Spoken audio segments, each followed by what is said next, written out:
Саламатсыздарбы 5-класстын окуучулары? Сиздер менен кезектеги тарбиялык саатыбызды улантабыз. Андемесе бүгүнкү тарбиялык саатты Ош шаарындагы номер 46 орто мектебинин кыргыз тили жана адабияты мугалими Иннатилла кызы Дилхумар өтүп бермекчимин. Андемесе бүгүнкү тарбиялык саатыбыздын темасы кыргыз элине белгилүү инсан Кусейин Карасаевдин өмүр жолу жана эмгектери менен таанышып өтөбүз. Андемесе бүгүнкү сабактын максаттары билим берүүчүлүк. Кусейин Карасаевдин өмүр жолу, эмгектери менен кеңири таанышабыз. Басып өткөн жолу ар өрнөктүү, ар өнөрлүү, даңазалуу жол болгондугун билебиз. Өнүктүрүүчүлүк. Карасаевдин өмүр жолун, кылган эмгектерин билүү менен ой жүгүртүүбүз, эске тутуубуз, сөз байлыгыбыз өнүгөт. Тарбия берүүчүлүк максат улуулардын жолун жолдоп, улуу кичүүгө туура мамиле кыла билүүгө, ак эмгек менен жашоого тарбияланабыз.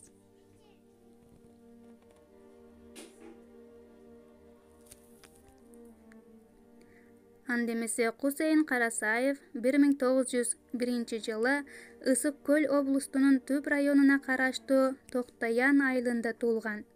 7 жашка чейин чоң атасы Калыбек ажынын колунда өскөн экен.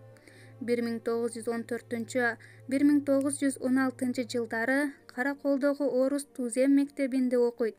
Тири казак, зирек бала Пушкиндин ырларын жаттайт. Орус Илим булагынан суу ичет. 1916 жылдагы Алаамат үркүндө эл менен бирге Кытайга текеске качат. Кыргыздар кыямат күнгө туш болот. Ал мүшкүл күндөр Кусейиндин жүрөгүндө кеткис дарт болуп, улуу трагедиясы болду.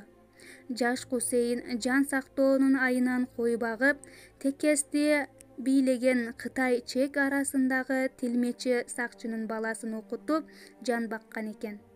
1921 жылы өз элине жерине кайтып келип, 1923-1924 жылдары Токтоян айылына селревком болуп иштейт.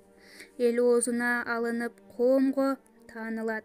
Ал эми 1925 жылы Ташкентке барып, Кыргыз-Казак таалим-тарбия институтуна кирип окуйт. Кусейин Ташкентте иштеген Жусуп Абдрахманов, Ишеналы Арабаевтар менен өтө жакын ынак болгон эле. Кыргыздын туңгуч гезити Эркин тоону чыгаруучулардын тобуна кирген. 1924-1925 жылдары Орто Азия мамлекеттик университетине жумушчулар факультетинде сабак берген. 1926 жылы Ишеналы Арабаев экөө жаңылык китебин жазышат. Ал китептен кыргыздын 60% сабатсыздыгын жоюуга жардамчы болот.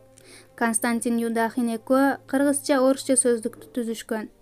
Бул эки окумуштуу кыргыз лексикасынын казанында бирге кайнашкан. 1931 жылы Ленинграддагы Юникидзе атындагы Чыгыш институтунун ийгиликтүү аяктап, Фрунзеге келип Адабият институтуна ага кызматкер болуп ишке орношот. Фольклорду жыйноого катуу киришип, Тоголок молдону Нарындан чакыртып келип, анын чыгармаларын Алтын фондуга алат.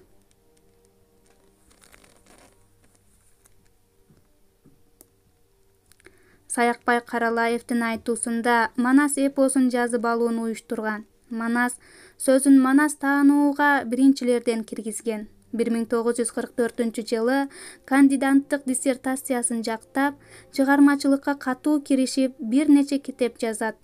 1946 жылы КПСС мүчөсү Кусейин Карасаев 1998 жылы каза болуп, сөөгү өз жерине коюлган. Айша апанын жубайынын айтуусунда Карасаев көп иштеп, көп жазганына байланыштуу 5 машинканы иштеп чыгарган дейт. Жарык көргөн эмгектери. Жаңылык чоңдор үчүн окуу куралы. 1927 жылы латын арабинде чыккан. Орусча-кыргызча сөздүк. 1938 жылы, орусча-кыргызча сөздүк 1944 жылы, кыргыз тилиндеги жөндөмөлөрдүн семантикасы 1944 жылы, кыргыз ырларынын түзүлүшүн системасы жөнүндө 1946 жылдары жарык көргөн. Орфографиялык сөздүк 1956 жылы, кыргыз тилинин орфографиялык сөздүгү 1966 жылы, түгөйлүү сөздөр 1971 жылы, камуснаама 1990 жылы, баштан өткөн мажаралар, накыл сөздөр, 2 том Манас эпосундагы накыл сөздөр тууралуу, өздөштүрүлгөн сөздөр, Кусейн-наама өмүр баян китеби, Күлкү-наама. Демек, Кусейн Карасаев азыр эстелиге мемориалдык комплекси Ысык көл жээгине орнотулган. Бул кишинин залкар эмгектери түбөлүккө кыргыз элинде сакталып, мурас болуп кала берет. Илимпоз окумуштуу Кызыл Туу Манас орденин эл аралык даанышман сыйлыгынын ээси, Кыргыз Республикасынын илимине эмгек сиңирген ишмер мамлекеттик сыйлыктын ээси. Мына балдар, Кусейн Карасаев жөнүндө аз болсо дагы маалыматка ээ болдук. Анда эмес үйгө тапшырма Кусейн Карасаев жөнүндө дил баян жазуу. Кийинки сабактарга чейин саламатта болуңуздар.